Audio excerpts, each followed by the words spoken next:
Eh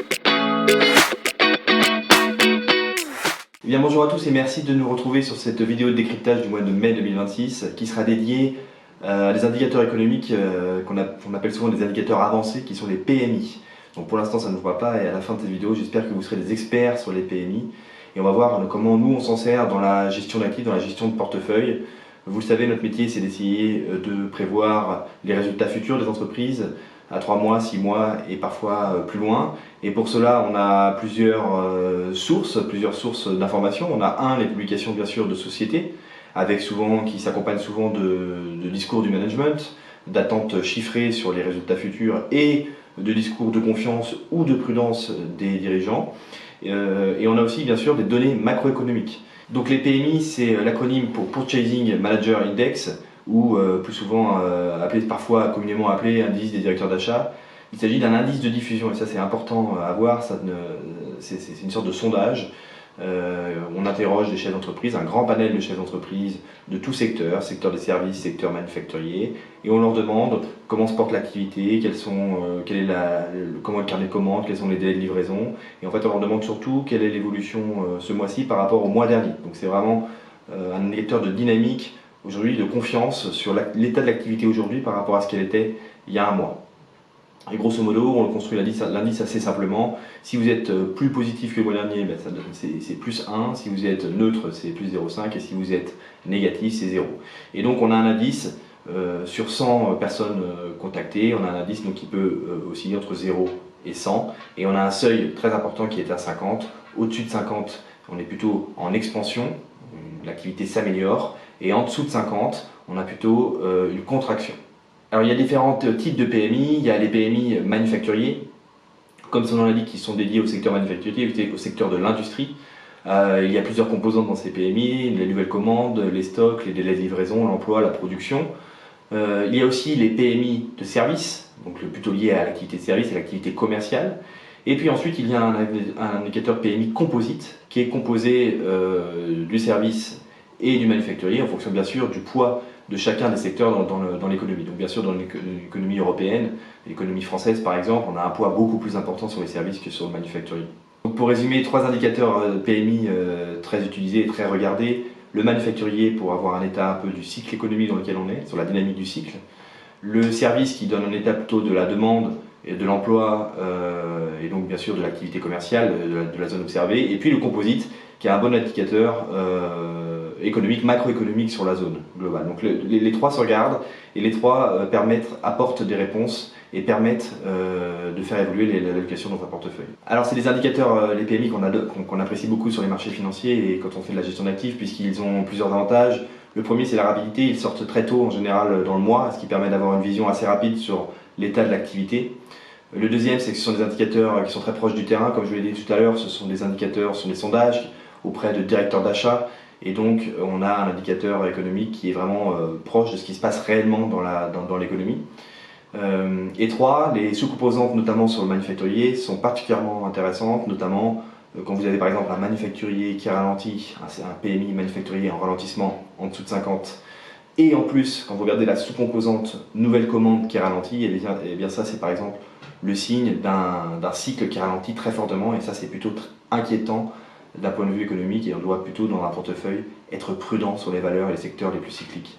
Alors les PMI, on va directement, et c'est pour ça qu'on fait cette vidéo, faire le lien avec les PMI qui sont sortis il y a 2 jours maintenant, le 21 mai, qui étaient des PMI historiquement basses en zone euro, et en France notamment avec un PMI composite. Donc rappelez-vous, composite composé à la fois du manufacturier et des services qui étaient autour de 43,5 contre 46,7 le mois dernier, donc une grosse dégradation des PMI composites. Rappelez-vous le seuil à 50, donc là on est vraiment en territoire de forte contraction.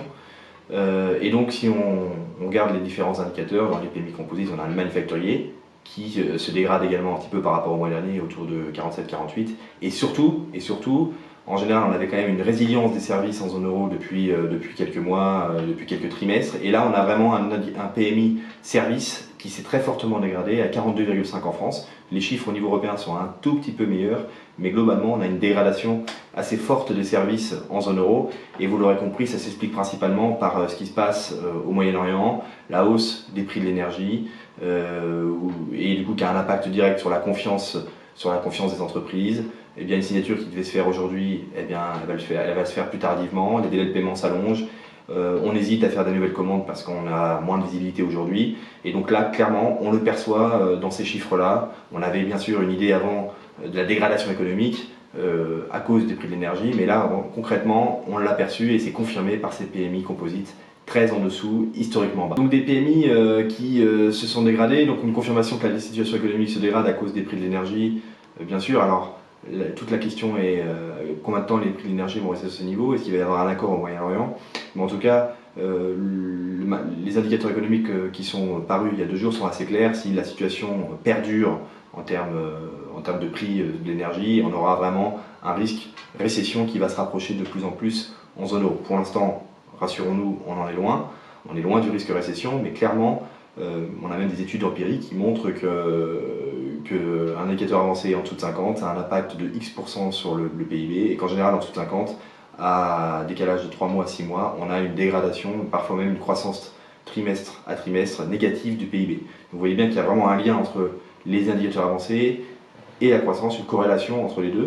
Et donc aujourd'hui, on ne va pas tirer la sonnette d'alarme, mais on va dire attention, la situation ne peut pas durer, puisque le cycle économique est en train de ralentir assez fortement. Ce qui nous intéresse particulièrement dans les PMI, dans les indicateurs avancés, c'est notamment les PMI manufacturiers qui vont nous permettre d'augmenter ou de baisser notre exposition aux secteurs les plus cycliques. Alors qu'est-ce qu'on entend par secteur cyclique ?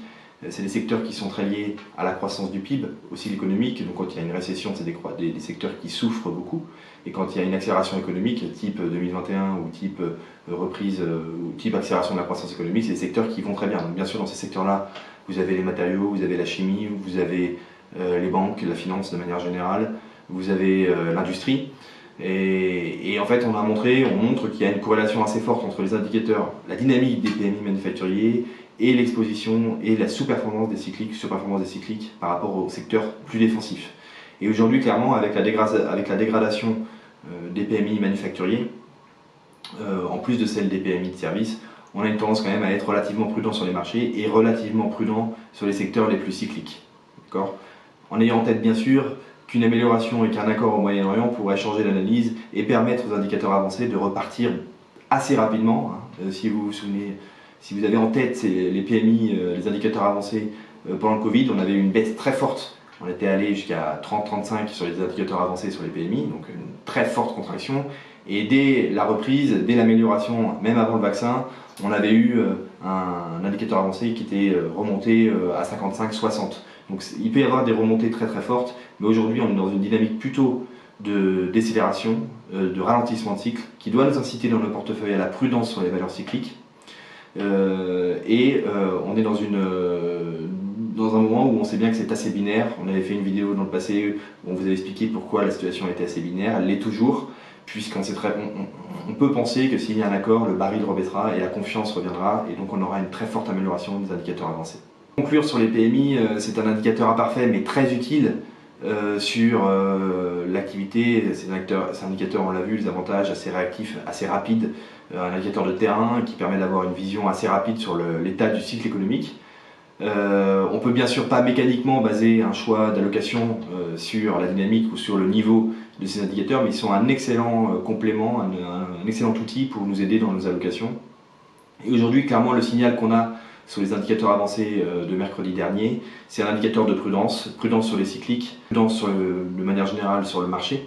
Donc un message plutôt de prudence, en ayant en tête bien sûr que cela peut changer s'il y a un accord, et il faudra être très réactif au moment de l'accord. On aura probablement des PMI manufacturiers qui vont repartir très fortement, et c'est à ce moment-là qu'il faudra remettre un petit peu de voilure cyclique dans les portefeuilles. Merci.